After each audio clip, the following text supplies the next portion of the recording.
periodismo, comunicación, innovación, tecnología, igualdad, deporte, cultura, medio ambiente, ciencias, viajes.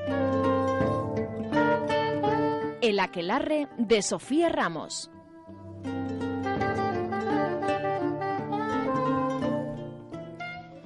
Y en el aquelarre celebramos esta semana y bueno, todos los días del año también, si tenemos oportunidad en cada programa, esa pasión por el arte, las letras, la literatura, y siempre les intentamos traer al estudio a escritores y escritoras de cabecera para que los tengan apuntados, para que conozcan sus historias y para que vean que vivir de este bonito sueño que es la literatura también se puede.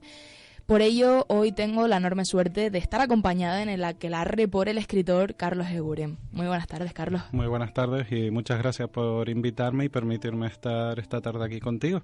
Un auténtico placer, teníamos esta entrevista pendiente desde hace mucho. En primer lugar, me gustaría felicitarte por todos esos nuevos éxitos, por esos que también sé que se están cocinando y sobre todo por ese gran paso que has dado hacia la docencia. Muchísimas gracias, la verdad es que sí, a veces es un desafío combinar las dos cosas, pero en ambas me siento contento y siento que estoy haciendo algo que me alegra y que me contenta bastante, así que es un pelín ese reto, pero bueno, es satisfactorio, que también es lo que importa. Decía Oscar Wilde que solamente había que tener ganas de decir algo y escribirlo, ¿no? Y eso es un poco la filosofía cuando, bueno, esta pasión tuya por la literatura y por el cine también empezó desde muy, muy jovencito. Eres escritor de diversas novelas, de artículos también, crítico.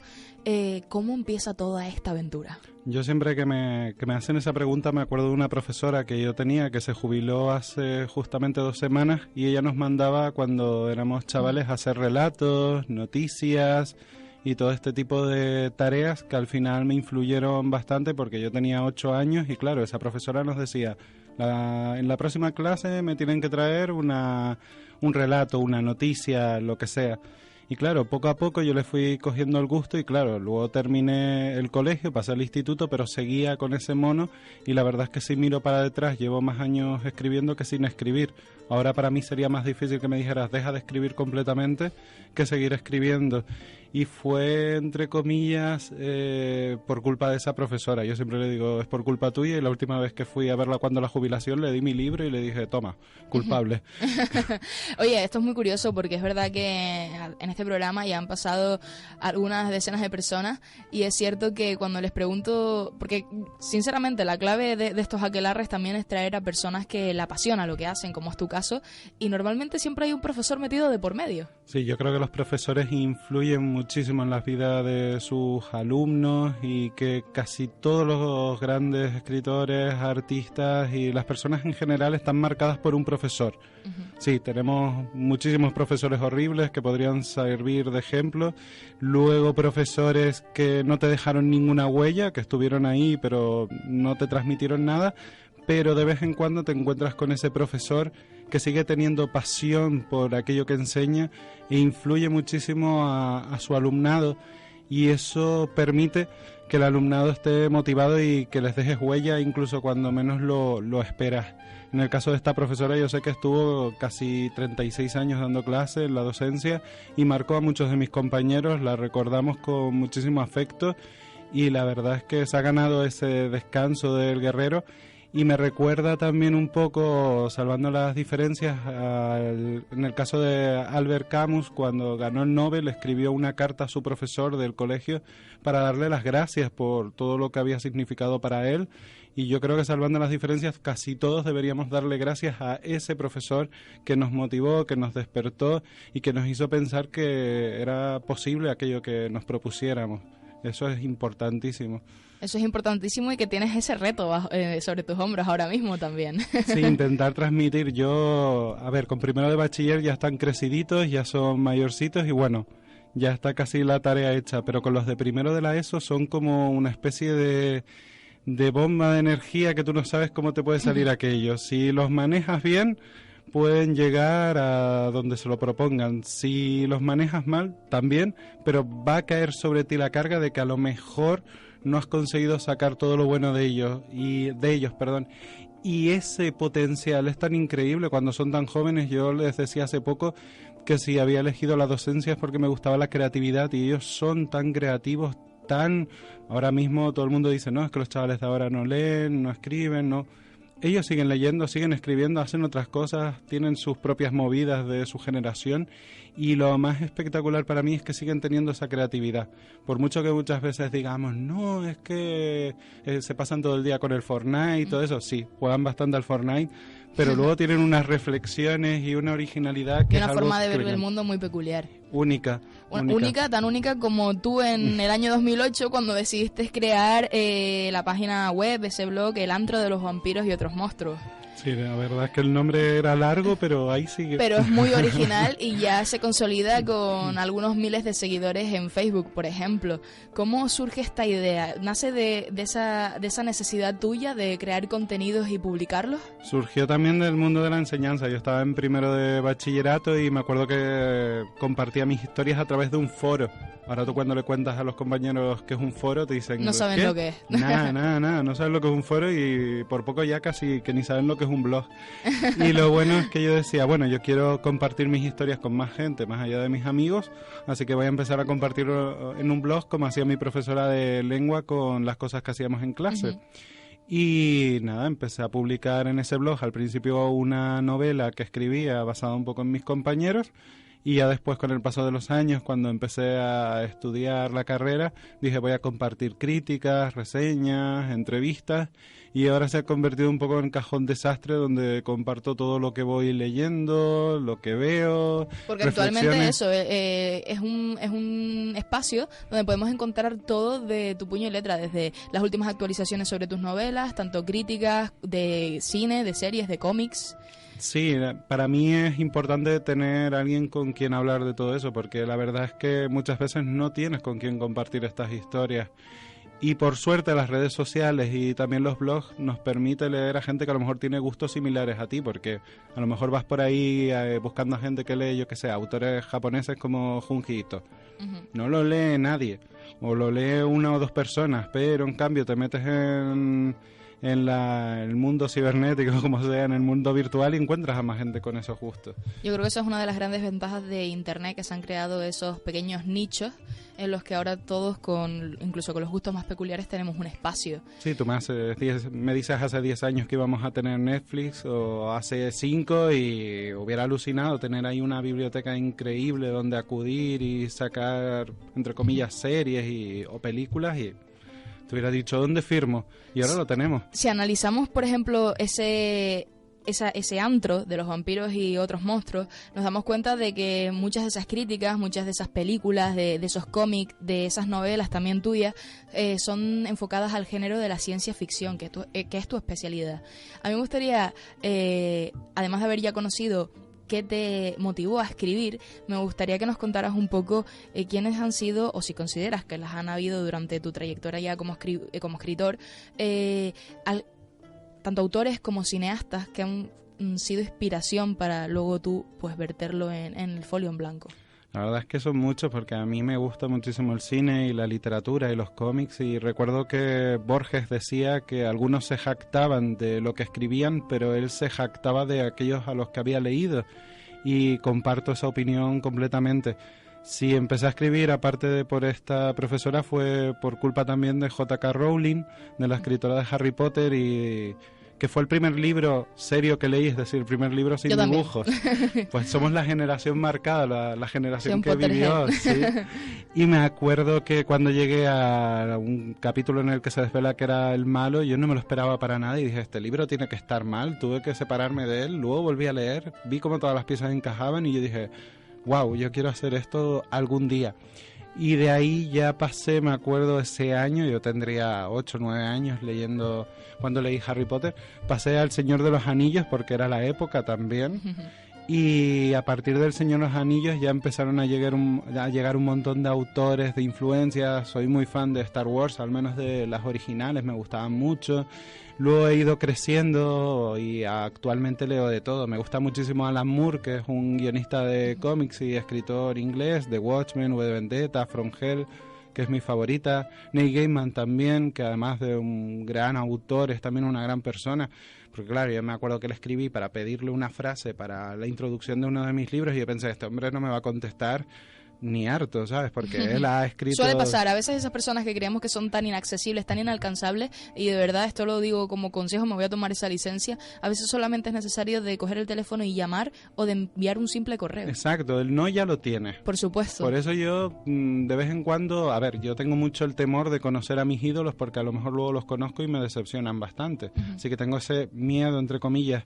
Pero por suerte las veces que he conocido a esos autores que admiro, como es el caso de Neil Gaiman, aunque haya sido a través de un correo, he dicho, qué majo es. Y luego cuando voy a la librería encima es como, ay mira, el libro de Neil Gaiman, el nuevo, y o sea, realmente solo te ha contestado un correo, pero crea ese sentimiento de hermandad que yo creo que es muy necesario en los escritores. Me parece legítima también la opinión de autores como Salinger, de odio a las entrevistas, odio a la gente que lee mis libros, no quiero saber nada de ellos. Pero a mí me gusta más el otro lado, estar cerca de los lectores, compartir con ellos. Yo creo que es donde está realmente viva esta cuestión. Hablas de esa hermandad entre escritores. ¿Es cierto que existe o suele, como en otras muchas profesiones, haber ese tipo de envidias y de piques no sanos cuando entras en materia a la hora de publicar, de vender libros? ¿Te has topado con algún tipo de experiencia en ese sentido? Yo la verdad es que siempre se lo comento a la gente y claro, cuando yo digo lo que escribo, la gente espera que yo, los autores con los que más me lleve sean del mismo género o subgénero, como quieran llamarlo, pero la verdad es que autores de fantasía y ciencia ficción con los que me lleve, muy pocos, en el sentido de que o no tengo mucho contacto con ellos, o las veces que los he tratado me han parecido imbéciles, por decirlo de una forma buena. Y luego, por ejemplo, tengo una compañera que escribe novela romántica, que la novela romántica a mí no me llama nada, no soy lector, pero me parece una de las personas más majas que he conocido, de las más simpáticas, de las que les puedes preguntar y ella te responde, y la verdad es que es un encanto. Luego también últimamente he conocido mucho el trabajo de Ana González Duque, que es otra escritora tinerfeña, y es súper maja, ella sí escribe fantasía, mira, ahí está la excepción, pero también escribe romántica y comedia, y me parece una persona genial y una artista estupenda.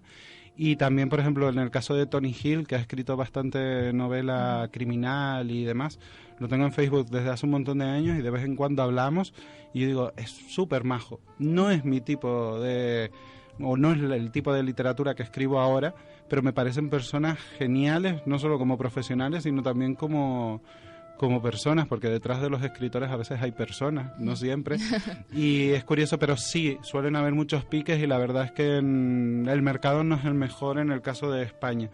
Y en el caso de Canarias está casi extinto en el sentido de que pocas editoriales sacan el material más allá de nuestras islas y claro, te encuentras ya para empezar esa barrera y luego los autores que no existe esa hermandad de vamos a ayudarnos entre nosotros y no es sálvese quien pueda, muchas veces.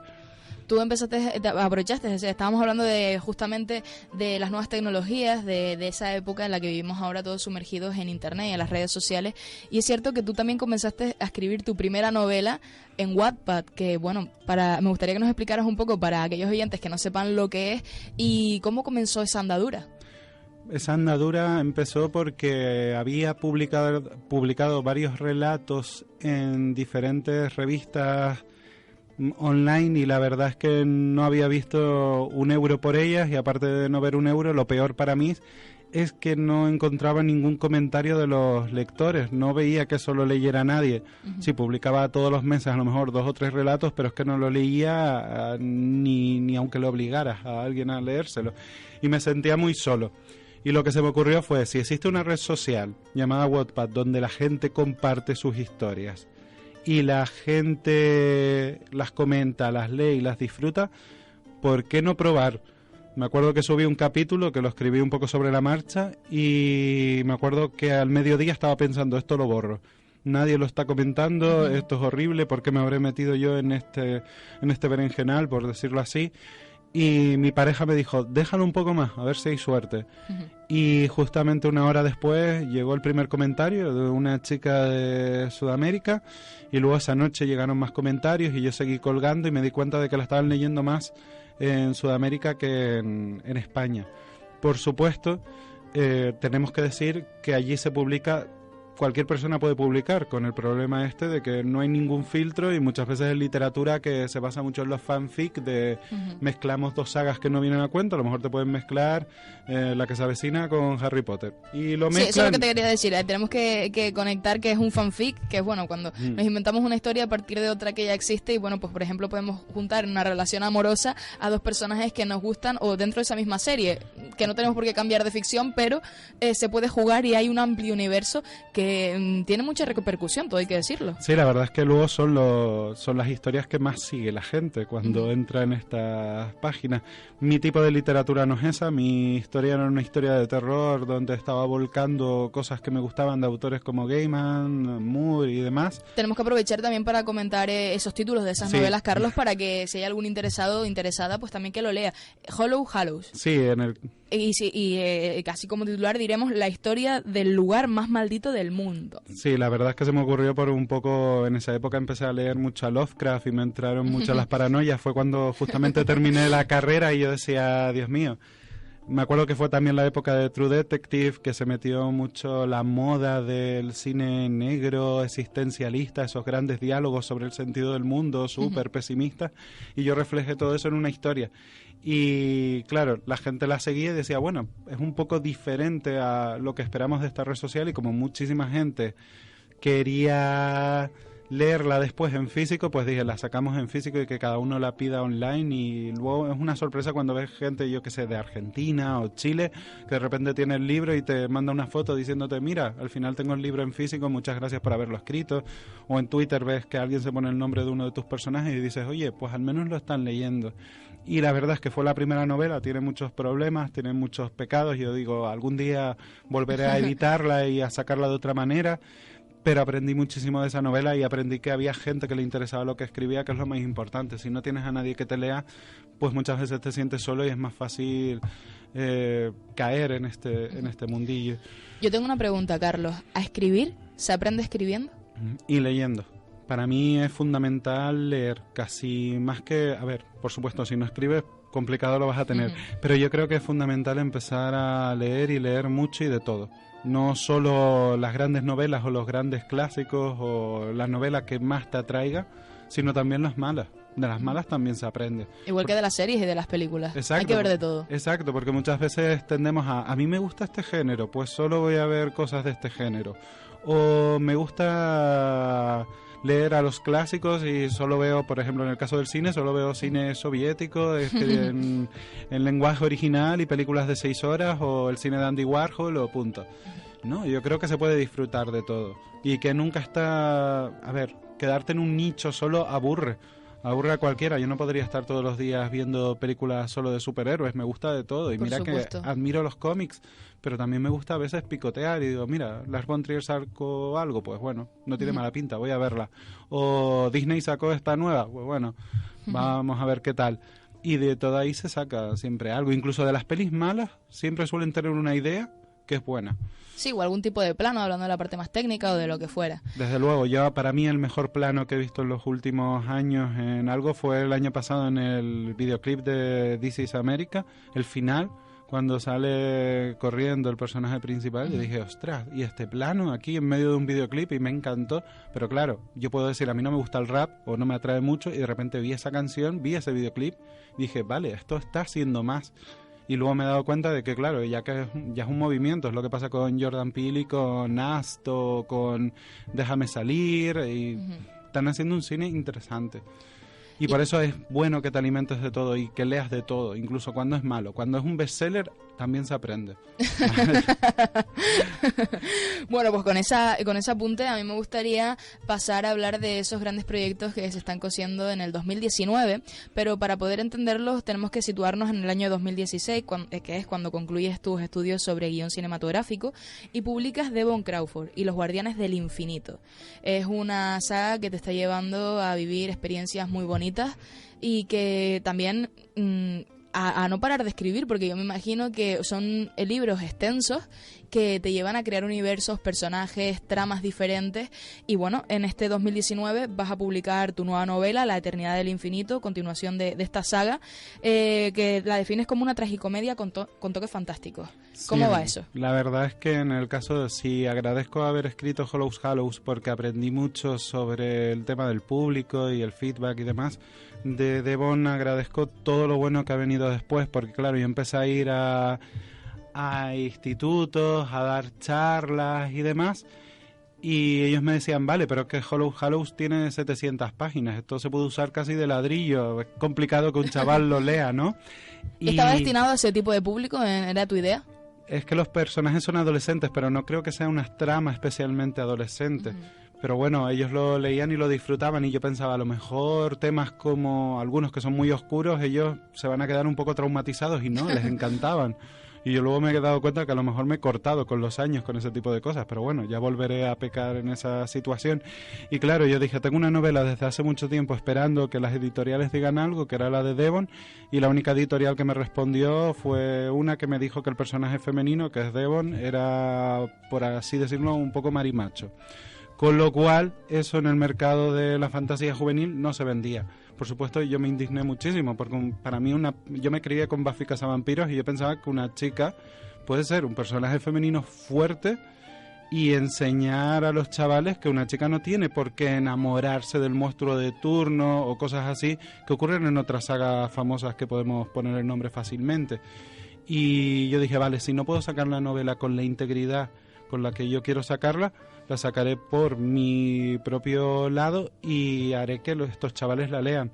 La suerte fue que le gustó mucho a los adolescentes y luego pude ir al Congreso de Jóvenes Lectores de Tenerife y de Fuerteventura, y allí vi trabajos formidables que habían hecho con mi obra y mucha pasión por ella, y ahí es donde se ve realmente la magia de la literatura. Y luego vino El tiempo del príncipe pálido, que es una novela más corta, que de las publicadas es de la que más feliz me siento, que es una especie de precuela, aunque se puede leer sin haber leído la anterior, que por así decirlo es una especie de mezcla entre Jóvenes ocultos o The Lost Boys, Stranger Things, las obras de Stephen King y demás, pero también al final de lo que trata es del tiempo, del paso de nuestra edad dorada, porque claro, todos envejecemos y perdemos a los amigos de la infancia, y trata en parte de eso. Y ya ahora este año yo dije, vale, había tocado el terror de Hollows Hallows, luego la fantasía un poco más Harry Potter con la primera novela de Devon, luego toqué un poco más Stephen King en El tiempo del príncipe pálido. ¿Qué puedo hacer con la siguiente novela que sea distinto y sea un reto para mí y no esté constantemente escribiendo lo mismo?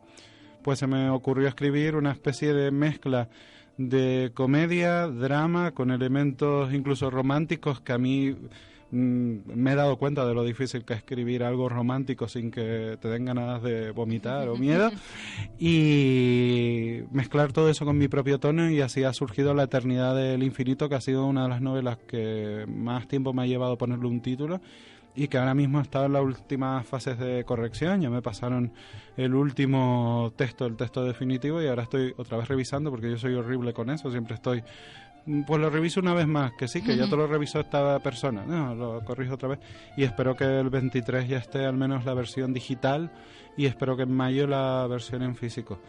A ver qué tal va. Estaremos pendientes a esas redes sociales donde pueden encontrarte, o a través de la página de El Antro de los Vampiros y Otros Monstruos. Carlos, si tuvieras que definir en 3 palabras, tú que eres filólogo, te lo voy a poner un poco, yo creo que fácil en ese sentido. Como si tuvieras que definir el conjunto de tu obra en 3 palabras, ¿en cuál sería? Oscuridad, magia y terror. Y como siguiente inciso en esta entrevista, les recordamos por supuesto que están escuchando la 99.1 Candelaria Radio en el Aquelarre. ¿Cómo definirías, bueno, estás ahora en ese proyecto final, pero tú siempre tienes muchas cosas ahí en la cabeza, siempre estás trabajando en diferentes aspectos. Después de este gran paso, de esta gran novela que como sabemos ha llevado su tiempo, ese proceso de creación, ¿qué es lo siguiente? Pues ahora mismo he recogido muchas ideas por el camino y estaba intentando escribir algo, pero claro, entre punto en que lo tienes en la cabeza y que lo escribes es bastante difícil. Y había pensado también en reescribir una novela que empecé a escribir en 2008, cuando tendría 17 años, que la escribí, claro, me salió una novela de 3.000 páginas, que es horrible porque tú dices 3.000 páginas, con eso vas a deforestar un bosque o algo, pero la escribí y fue siempre una historia que he querido recuperar y convertir en lo que realmente merece, porque fue la primera historia que sentí que enganchara a alguien a mi alrededor, a la gente que la leía le gustaba.